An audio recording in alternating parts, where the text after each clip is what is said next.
Ernesto. A few years back, I was basically a ghost, not in a cool, spooky way, more in a might get blown away by a strong gust of wind kind of way. Skinny, zero confidence, posture of a question mark. My daily routine was work, go home, play video games, sleep, repeat. I wasn't unhappy exactly. I just wasn't anything. I was just existing, running on autopilot. My social life was a couple of online friends I'd never met in person. One day, I saw a picture of myself from a family thing and it hit me. I looked pale, tired, and just weak. A background character in my own life. That was the spark. Decided I needed a change, a real one. Signed up for a gym membership, not one of those fancy fitness clubs with smoothie bars and yoga classes. Just a simple, no-frills place. The kind of place where the air smells like chalk and iron. The first few weeks were hell. Everything hurt. I felt stupid, weak, completely out of place. All these huge guys were moving weights that looked like they belonged on a forklift, and I was struggling to bench the empty bar. Felt like everyone was watching me, judging me. But they weren't. Nobody cared. They were all in their own zone, focused on their own battle. Slowly I got into a rhythm, found a simple beginner's program online and stuck to it religiously. 6 a.m. alarm, protein shake, gym, work, home, eat, sleep. It became my ritual, my therapy. The physical changes came slowly at first. A little more definition in my shoulders. My t-shirt started to fit a bit better. But the mental change was immediate. For the first time in my life, I had discipline. I was actively working towards a goal, the feeling of finishing a brutal workout, completely exhausted but knowing you gave it your all. It's a kind of peace you can't buy. After a few months, I wasn't the new guy anymore. I started to understand the unspoken language of the gym, the quiet nod of respect to the guy deadlifting a small car. The "you got one more in you" encouragement from a random stranger, asking for a spot and then giving a spot in return. It wasn't a social club.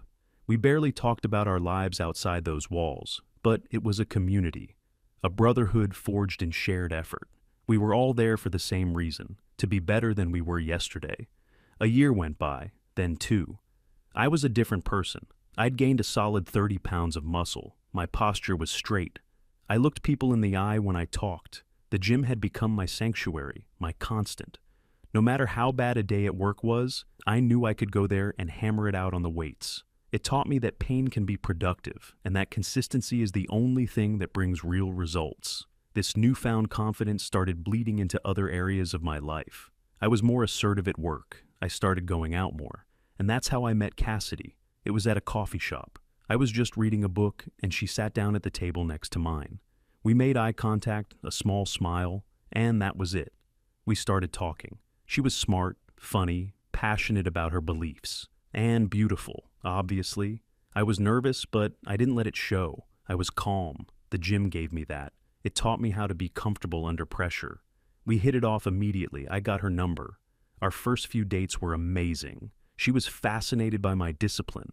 She loved that I was driven. I remember one time she traced the lines of my shoulder and forearm, told me she loved how strong I looked, how secure she felt when she was with me. When I told her about my transformation, how I used to be this skinny, shy kid, she was incredibly impressed. It felt good. It felt like all that hard work was being seen, appreciated. For the first 6 months, everything was perfect. The gym was my thing, and she had her things. We had our life together. It was a good balance. I'd go to the gym in the morning, and we'd have the evenings to ourselves. She never showed any interest in going with me, which was fine. It was my space, my time to decompress. The first crack appeared subtly. We were scrolling through my phone one afternoon, and I showed her a picture of me with a couple of guys from the gym. We'd just hit a new personal record on squats, and we were all grinning like idiots, covered in sweat. She looked at the photo for a second too long. Her smile was a little tight. "You all kind of look the same," she said. I laughed it off. "Yeah, we all look exhausted." But she didn't laugh. "No, I mean, it's just a very specific type, isn't it? All about being big and strong." I didn't know what to say to that. It felt like a weird criticism, but I couldn't put my finger on why. I just shrugged and changed the subject. A week or so later, she brought it up again. I came home from the gym feeling great, and she was sitting on the couch with her laptop. She didn't look up when I came in. I asked what was wrong. She sighed. I was just reading this article about the culture in places like your gym. I knew where this was going.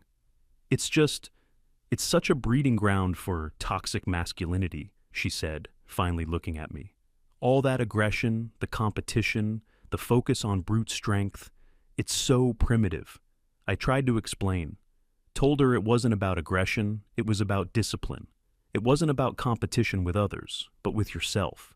I told her about the camaraderie, the mutual support. She just shook her head, like I was a child who didn't understand. You don't see it because you're in it, Ernesto. You're marinating in it every day. It changes how you think. That conversation planted a seed of doubt, not in myself, but in us.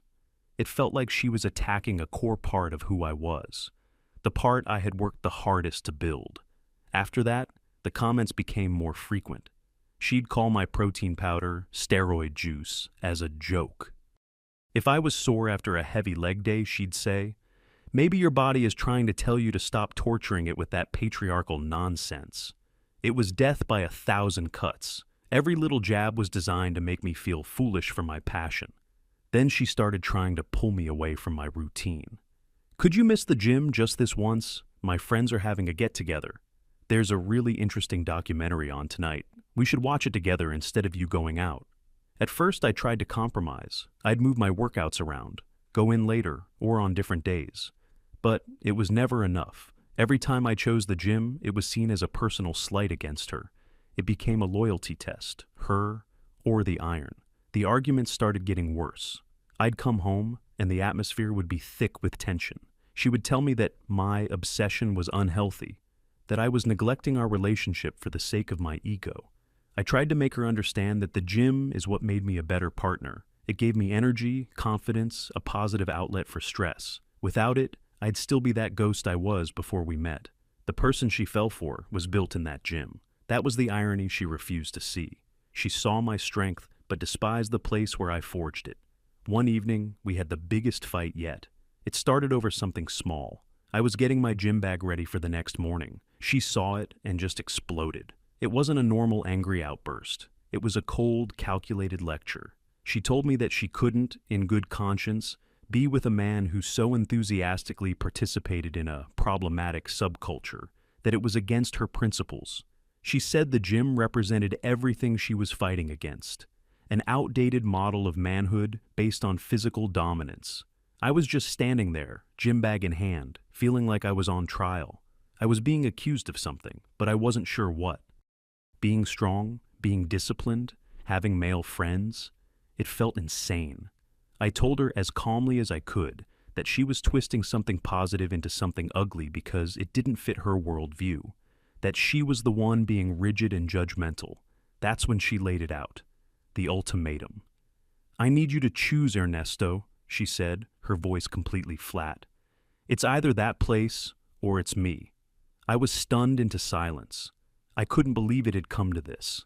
A choice between the person I loved and the process that made me the person she supposedly loved. I looked at her, searching for some sign of compromise, some hint that she didn't really mean it. There was nothing, just a hard, determined stare. She had drawn her line in the sand.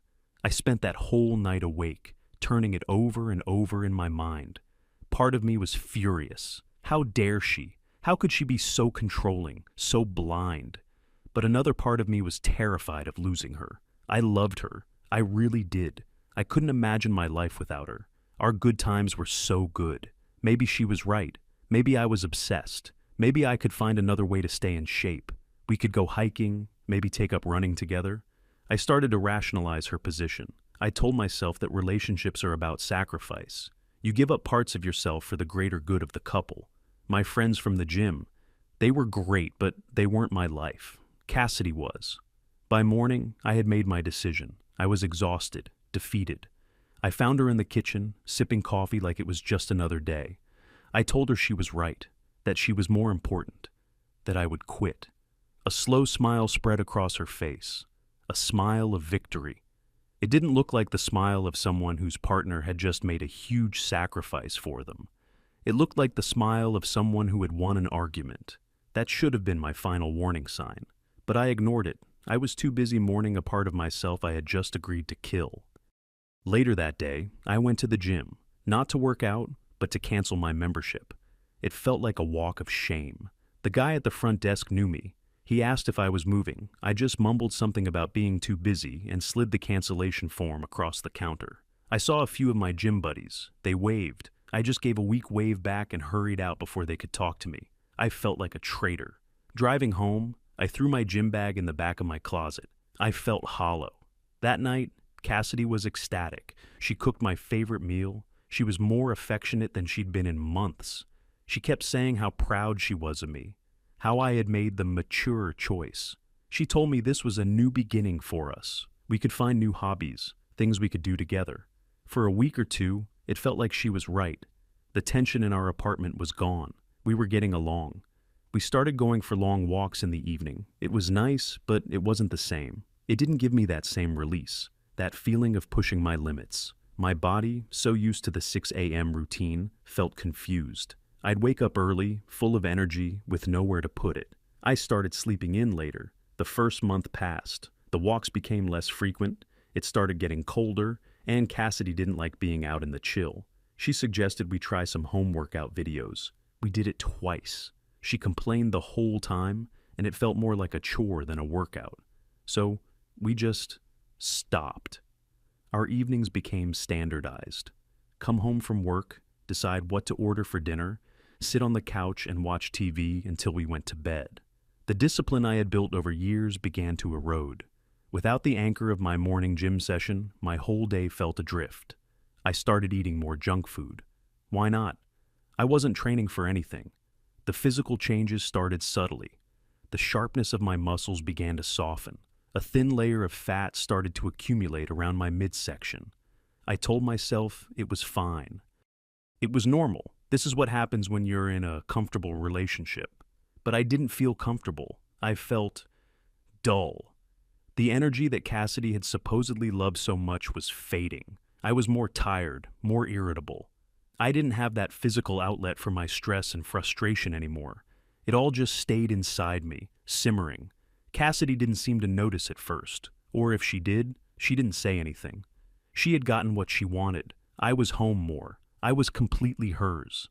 The toxic influence of the gym was gone, but something else was gone too. The man she had been attracted to was slowly disappearing, and neither of us seemed to realize it until it was too late. My friends from the gym had texted a few times at the beginning, asking where I'd been. I made up excuses. Work was crazy. I was traveling. Eventually, they stopped asking. I was completely cut off from that world, from that part of myself.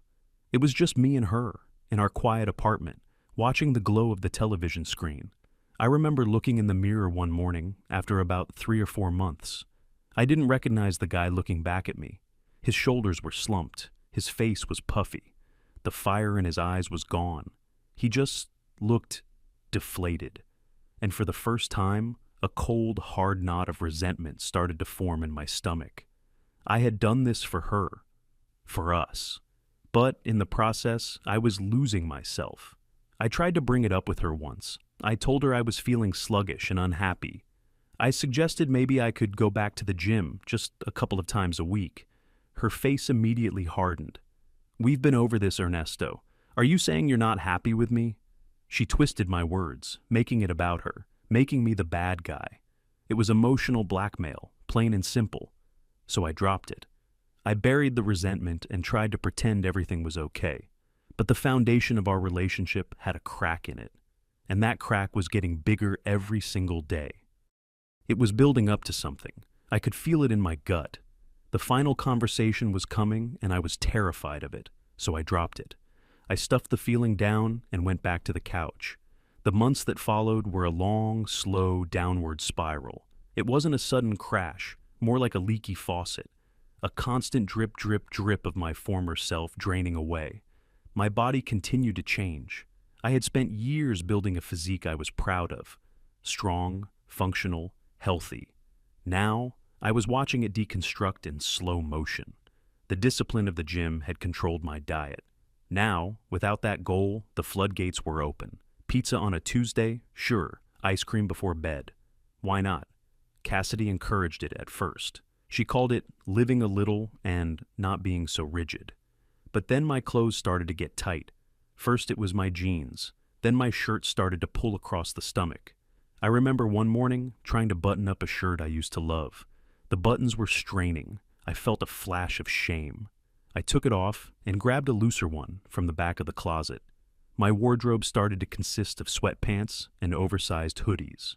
My comfortable clothes. Cassidy's attitude started to shift in tandem with my physical decline. The affectionate praise for my mature choice had long since vanished. It was replaced by a new kind of language, little passive-aggressive jabs. I'd be breathing a bit heavy after bringing in the groceries, and she'd say, "Wow, take it easy there." I'd reach for a second slice of pizza and get a pointed look from across the table. "Are you sure you need that?" It was confusing. She was the one who celebrated when I gave up my rigid lifestyle. Now she was policing the results of that decision. Our sex life, which had been healthy and active, withered and died. It started with her being too tired or having a headache. Classic excuses. Then it moved on to her just rolling over and facing the wall the moment we got into bed. The distance between us in that bed felt like a mile. Any attempts I made to initiate intimacy were met with a sigh or a gentle push away. It was a quiet, soul-crushing rejection, repeated night after night. I stopped trying. The fear of that rejection was worse than the lack of intimacy itself. I was no longer the strong, confident man she'd felt secure with. I was just the guy who lived in her apartment. The irony was suffocating. She had systematically dismantled the very qualities she claimed to have fallen for. She hated the toxic gym, but it turned out she was addicted to its byproducts: confidence, discipline, physical strength. Without the source, the byproducts faded, and so did her attraction. The worst part was her growing contempt. It was in her tone of voice, a constant low-level annoyance.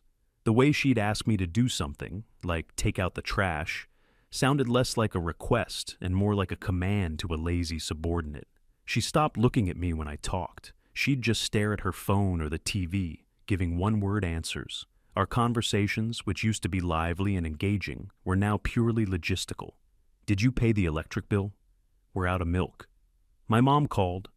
There was no warmth, no connection. I felt like a roommate, a freeloader. My apathy grew worse. What was the point of trying?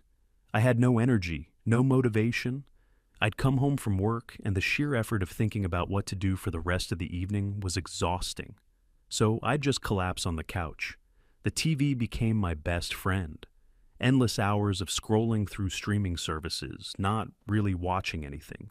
Cassidy started spending more time out with her friends. I was never invited. She'd come home late, smelling of wine, full of energy from her social life. She'd see me on the couch, in the same spot she left me, and the look on her face was a mixture of pity and disgust. One night she came home, and I was still in my sweatpants from the day before. I hadn't even showered. I'd just worked from home and then migrated to the couch. She stood in the doorway and just stared at me. "Look at you," she said, her voice dripping with disdain. "Don't you have any self-respect left?" I didn't say anything. What was there to say? She was right. But a voice in the back of my head screamed, "You did this to me. This is what you wanted."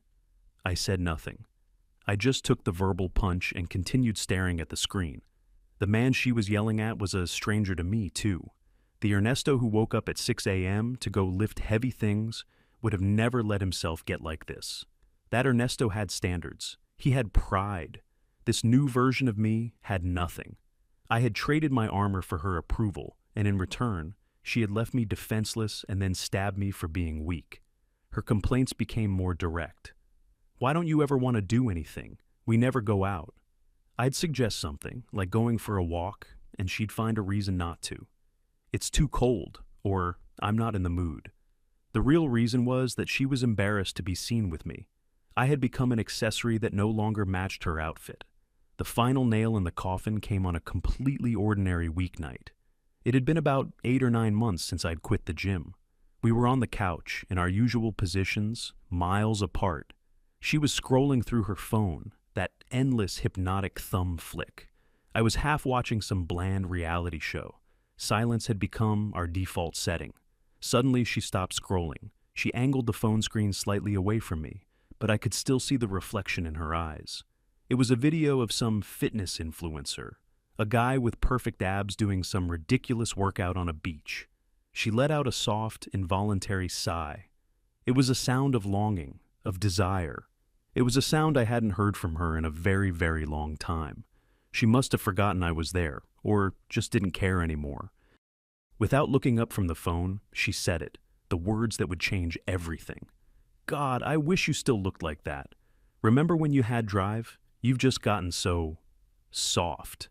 Time stopped. The stupid voices from the TV faded away. The hum of the refrigerator, the sound of traffic outside, it all went silent. The only thing I could hear was the frantic pounding of my own heart. Soft. It wasn't an angry word. It wasn't a yell. It was worse. It was a final, dismissive judgment. A verdict. She had taken my strength, my discipline, my fire. She had demanded I extinguish it, and now she was holding me in contempt for being the ashes that remained.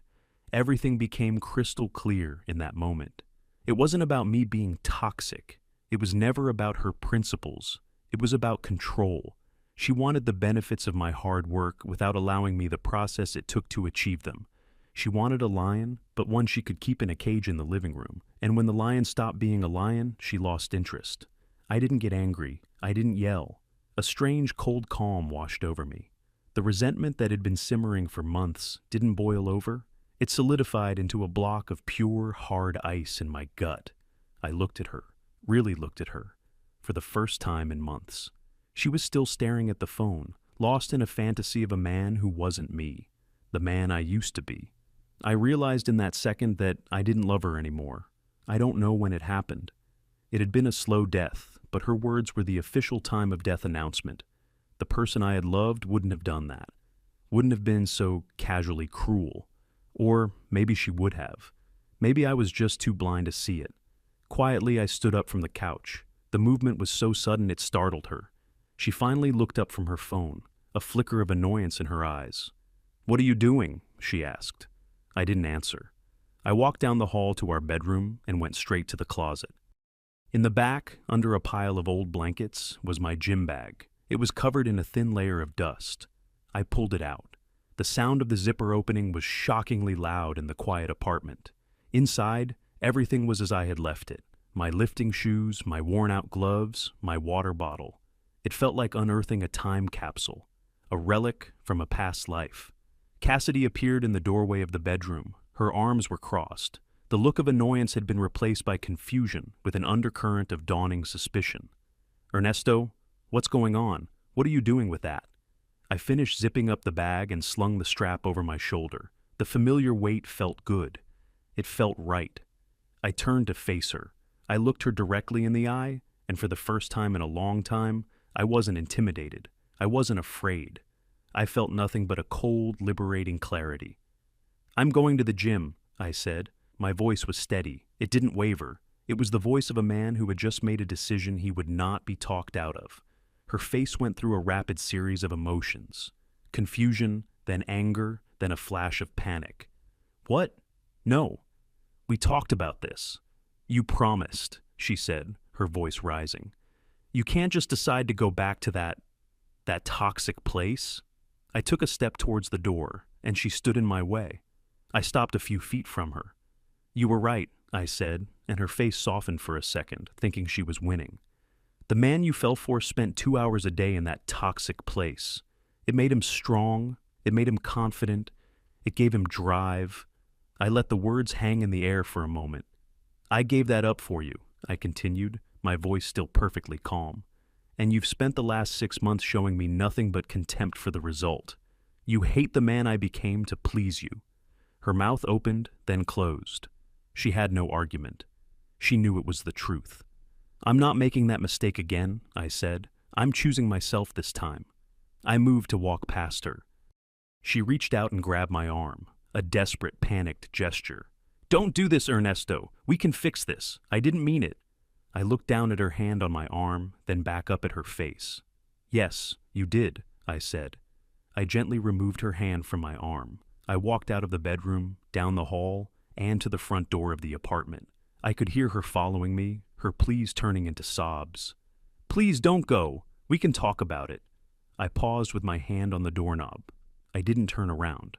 There's nothing left to talk about. And with that, I opened the door, stepped out into the hallway, and closed it quietly behind me. The click of the latch echoed, a final, definitive sound. The end of one chapter, and the beginning of a new one. I stood in the hallway for a moment, the closed door behind me. I could hear her muffled sobs on the other side. A part of me, a small, weak part, felt a pang of guilt. But it was quickly overwhelmed by a massive, surging wave of relief. It felt like I had been holding my breath for 9 months, and I could finally exhale. The weight wasn't just in the gym bag on my shoulder. A much heavier one had just been lifted from my soul. I walked down the stairs and out into the cool night air.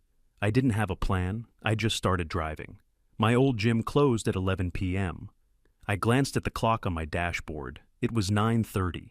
I knew where I was going. The drive was on autopilot. My mind was surprisingly quiet. No frantic thoughts, no second guessing. Just a calm, resolute certainty. I had made the right decision. When I pulled into the gym's parking lot, it felt surreal. It looked exactly the same faded sign, the same cars I vaguely recognized. It felt like coming home after a long, pointless journey. I walked in. The familiar smell hit me first, that mix of rubber, chalk, and sweat. It was the smell of effort. The same guy was at the front desk.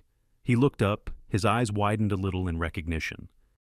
"Hey man, long time no see," he said with a nod. "Thought you'd moved away." "Something like that," I said. "Need to sign up again." He just smiled, slid the forms across the counter, and in 5 minutes, I was a member again. It was that easy. The thing I had agonized over, the thing that had cost me my identity, was undone with a simple signature. I walked into the weight room, the familiar clang of iron plates, the low grunts of exertion, the background beat of some generic rock music. It was a symphony. I saw a few of the old faces. They were older, bigger, stronger. They hadn't stopped. One of them, a guy I used to spot for on bench press, caught my eye. He gave me a simple nod. That was it. No questions, no, "Where have you been?" No judgment. Just a simple acknowledgement. Welcome back. That quiet, understated acceptance meant more to me than any heartfelt speech ever could. This was the toxic brotherhood Cassidy had been so afraid of. I found an empty bench and dropped my bag. I looked at myself in the giant mirror that lined the wall. The guy staring back was a mess. Puffy face, slumped shoulders, a noticeable gut under my t-shirt. I looked weak, soft. The word echoed in my head. Soft. A fire ignited in my chest. A cold, determined rage. Not rage at Cassidy. Rage at myself for letting it get this far. That night, I didn't try to be a hero. I knew I had lost everything. My strength, my stamina. My ego wanted to load up the bar with the weights I used to lift. My brain knew better. I started with just the bar. It felt heavier than I remembered. My form was sloppy. My joints ached. It was humbling. It was humiliating. But it was also a beginning. I did a full basic workout. Light weights, focusing on form. Every rep was a reclamation. Every set was a statement. By the end, I was drenched in sweat, my muscles were shaking, and I was completely, utterly spent. It was the best I had felt in almost a year. I sat in my car in the parking lot for a long time afterwards, just feeling the pleasant ache in my muscles. My phone had been buzzing in my pocket. I pulled it out. 20 missed calls from Cassidy, a dozen long, rambling text messages. First they were angry, then pleading, then apologetic. I read none of them. I just blocked her number. Then I went into my contacts and blocked her on every social media platform. A clean break. I drove to a cheap motel for the night. The next day I arranged to go back to the apartment to get my things. I sent her a single text from a friend's phone, telling her the time I would be there and that I wanted her to not be present. When I arrived, the apartment was empty. She had left a long, tear-stained letter on the kitchen counter.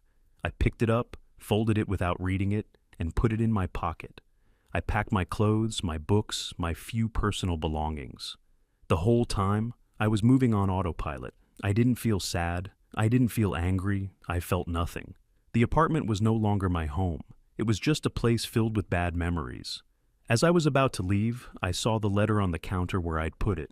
I picked it up, walked back into the kitchen, and dropped it in the trash can. I didn't need her explanation. I didn't need her apology. Her actions over the last 9 months were the only statement that mattered. I stayed with a friend for a few weeks until I found my own place. A small, simple apartment, just enough space for me. And my new life began. The routine came back instantly. 6 a.m. alarm, gym, work, home, cook a healthy meal, read, sleep. My life became monastic in its simplicity, and I loved it. The gym was my forge. Every day I went in and hammered away at the soft, weak version of myself. It was a slow, grueling process. There were days I was so sore I could barely walk. There were days I felt weak and discouraged, looking at the pathetic numbers on the bar. But I never missed a session. I was rebuilding myself, 1 rep at a time. The physical changes came faster this time. Muscle memory is a real thing. After a month, the puffiness in my face was gone. After 2 months, my old shirt started to fit again. After 4 months, I was hitting numbers close to my old personal records. But the real transformation was internal. The fire in my eyes was back. The confidence returned, but it was different this time. Before, it was a younger, more naive confidence. This was quieter, harder. It had been tested and reforged in the fire of a colossal mistake. I reconnected with the guys from the gym. We never once talked about Cassidy or my absence. We talked about lifting programs, injuries, and nutrition. Our friendship existed within the context of shared self-improvement, and it was solid and uncomplicated. I learned a hard lesson. Never, ever sacrifice a core part of your identity for someone else's approval. If they ask you to diminish yourself so they can feel comfortable, they don't love you. They want to own you. A relationship should be 2 complete, strong individuals choosing to walk together, not one person breaking the other down into a manageable size. About 6 months after the split, it happened. I was in the gym, in the middle of a heavy set of deadlifts. I was in the zone, focused. I finished the set, breathing hard, and as I stood up, I saw her, Cassidy. She was standing near the yoga mats, pretending to stretch, but her eyes were locked on me. She looked the same, but my perception of her had changed completely. I no longer saw the beautiful, passionate woman I had fallen for. I saw a person who had tried to break me for her own selfish reasons. Our eyes met across the gym. She gave me a small, hopeful smile, a hesitant wave. For a split second, I felt a flicker of the old emotional connection. Then it was gone, replaced by a profound and peaceful indifference. I didn't scowl. I didn't ignore her. That would have required energy. That would have meant she still mattered. I just gave her a polite, neutral nod. The kind of nod you give a stranger who holds the door for you. And then I turned my back. I turned back to the bar, back to my workout, back to my life. I didn't look to see her reaction. I didn't care. Her chapter was over. The book was closed. I added another plate to each side of the bar. It was time for my next set. My final set was my best one yet. As the weight left the floor, I felt strong. I felt free. I was myself again. And I would never ever give that up for anyone again.